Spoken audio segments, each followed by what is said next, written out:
31st of January 2024 saw our first PlayStation State of Play of the year, and I'm here to really delve into it and discuss what was announced and provide my own kind of opinions on each, what I'm looking forward to the most out of all of them. I will be going on order of what we saw in the State of Play though, so yeah, just enjoy the ride. If you haven't watched it, here are the announcements. First up, we received a Helldivers 2 trailer. We know this game's already coming out. In fact, it's out on the 8th of February, I believe. It looks interesting, but for me personally, there's low hype involved. I never played a Helldiver game. I've only really seen anything from the trailers. Will I pick it up? Maybe, if it gets good reviews or the reaction online is good. I don't really base everything on what reviews get, but for this, I'm okay with having a look at what other people say. Next up, and it's something that got a lot of buzz online, Stellar Blade. Now, it's based in a post-apocalyptic world, it's visually stunning, I will say, and it has an interesting, if not really familiar concept. And yeah, the combat looks fun, enemy variety is great from what I saw. I'm really intrigued, but the hack and slash genre isn't really my favourite. That doesn't mean I'm opposed to it. I'd love to see how it turns out. If it's a good game, it's a good game. But I'll be keeping an eye out on this one. Stellar Blade has an April 26th release date, so yeah, keep an eye out for that, just as I am.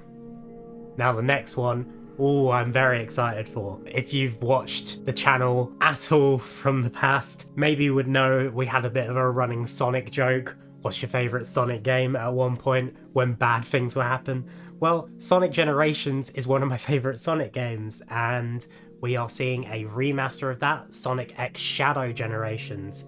Like I said, as a big Sonic fan, I'm very hyped for this announcement. Shadow's involvement and the return of iconic bosses and villains such as Black Doom were just unexpected and very welcome. This is a game I'll be picking up straight away on release in autumn of 2024. There's no exact release date, but we know it's autumn. Next up is something I know nothing about. Zenless Zone Zero gives me very much Genshin Impact vibes. Not really much to say here. It's currently in development. I'm a big fan of the art style, honestly, it looks good. It will reportedly be a free-to-play game, an action RPG, and yeah, just one to watch out for if you're interested in that genre or in free-to-play games. Sometimes they're good, sometimes they're bad. We'll see. Also, another game coming out very, very soon. In fact, it's probably the soonest on this list, Foam Stars, which launches on February 6th. We've heard a lot about this in the past. It's PlayStation's answer to Splatoon. Well, their attempt of an answer to Splatoon. We'll see how it turns out. Not something I'm personally invested in, but it will have its audience, and it's also going to be a part of February's PlayStation Plus monthly games. So for anyone looking for a new free game to play, this will be the one. The next announcement was not something I was expecting at all. Dave the Diver x Godzilla, a crossover. I'm into it. I've not played Dave the Diver yet. It's on my radar, and the announced crossovers have only wanted me to dive in more. But yeah, the crossover comes out in May. If you're a fan of Dave the Diver, there you go. Big crossover. Another one, they had one with Dredge, I believe, recently. So I'm sure they're going to keep pumping these out. V Rising looks interesting. That's pretty much all I can say about it. It's a survival action role-playing game set in a gothic world. I really like the premise, even if I'm not really clamoring for it right this second. I'd love to hear more about it soon, and I'd love to hear what you guys think about this game in the comments. Alright, the next one's kind of a two-parter, but we'll start with what was announced first. Silent Hill: The Short Message. I've been wanting to play this franchise for a long time, so this was a nice surprise. A free-to-play game available now on PlayStation. Literally, it came out the day of this State of Play, so if you haven't played it and are interested in the series, there you go. I'll personally be checking it out ASAP. feels very much in line with what Kojima did with PT back in the day, and hopefully it can create the same level of magic. We'll see. And next up, directly following this, Silent Hill 2 remake. Now, the same things apply to this as they did for the previous discussion, of course, but this remake feels very much like a Resident Evil 2 remake. Like, it's very inspired by that. Feel like that was on purpose. And it's not a bad thing. For me personally, Resident Evil 2 Remake's one of, if not my favourite Resident Evil game, but I have seen a lot of pushback online. Like I said, I've never actually played the Silent Hill franchise. It's been a franchise that I've been wanting to play for a long time. I was hoping this remake would be my jumping on point, and I still think it will be, but yeah, we'll see how this one turns out. I'm still very much interested, and I hope the best for this. This franchise really needs a win to bring it back to the spotlight, and I hope this is that win. Now, a very interesting one next with Judas.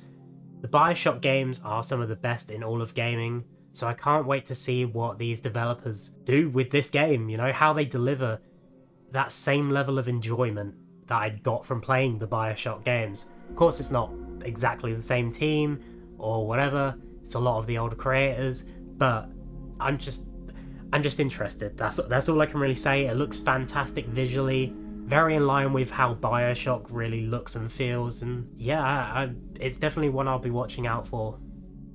We also got some PSVR 2 announcements for a few games that include Metro Awakening and Legendary Tales.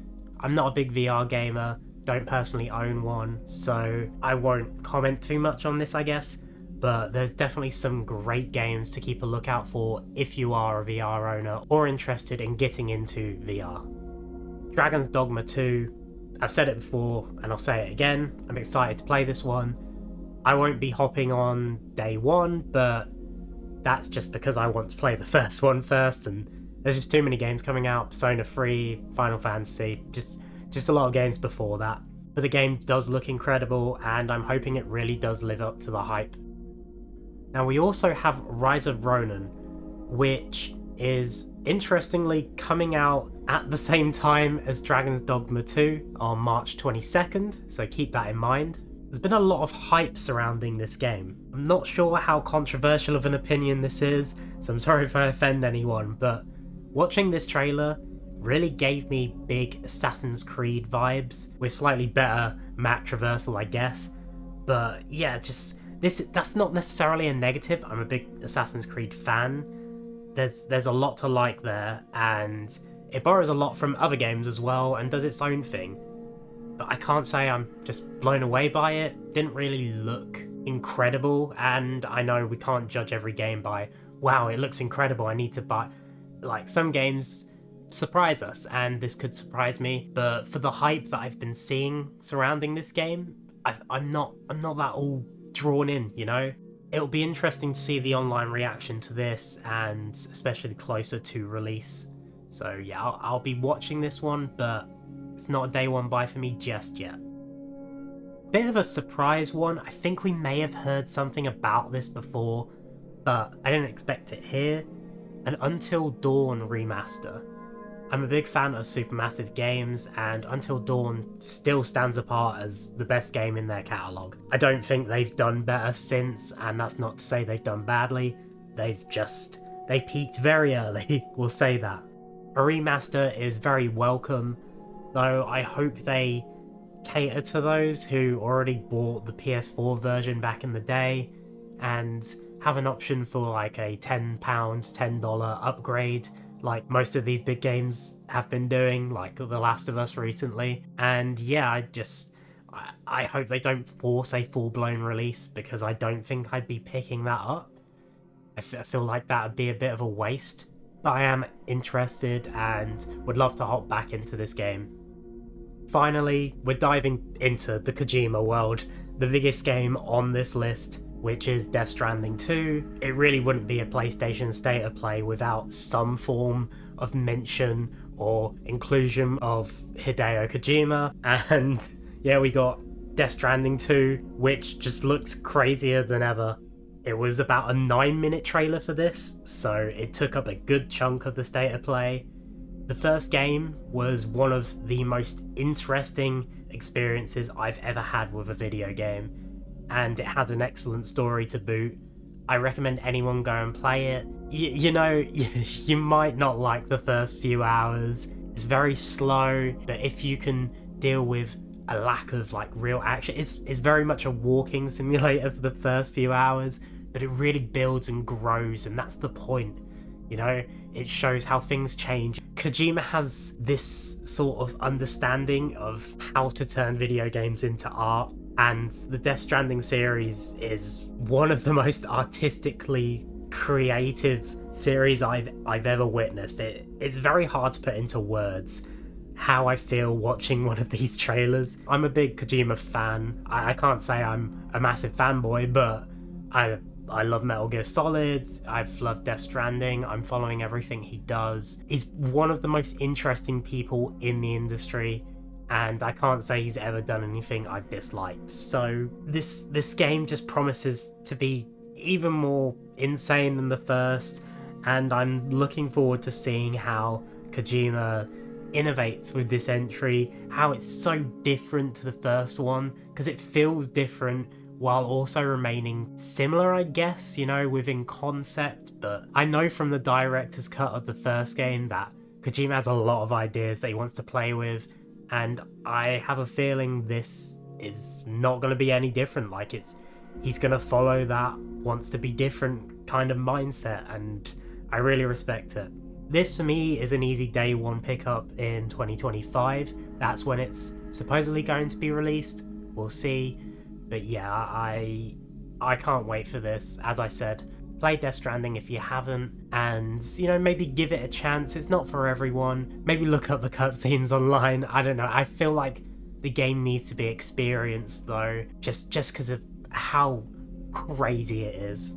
We also got one last Kojima thing, and that was a partnership between Kojima Productions and PlayStation, who are teaming up for a brand new action espionage game, which will be an original IP. It's not going to be Metal Gear Solid, you didn't get the rights to that. It's going to be brand new, and as a Metal Gear fan, I'm very excited to see Kojima revisit this genre. I think there's a lot left for him to do here, and yeah, I'm excited to see what happens. They showcase this as a big deal as well. This could be PlayStation's next big game, you know, that one that takes them above. This could be that. And yeah, I'm just very excited. What did you think of the state of play if you watched it? How excited are you for a lot of these games on this list? I know for me, a lot of this really intrigues me. It's one of the better state of plays we've had in a long time. I'm blown away by certain things. Some things I'm more just, you know, keeping a keen eye on. And yeah, I'd love to hear what you guys think in the comments down below. So like, subscribe, let us know what you think, like I said, and yeah, we'll be making more videos in the future. We'll see you next time.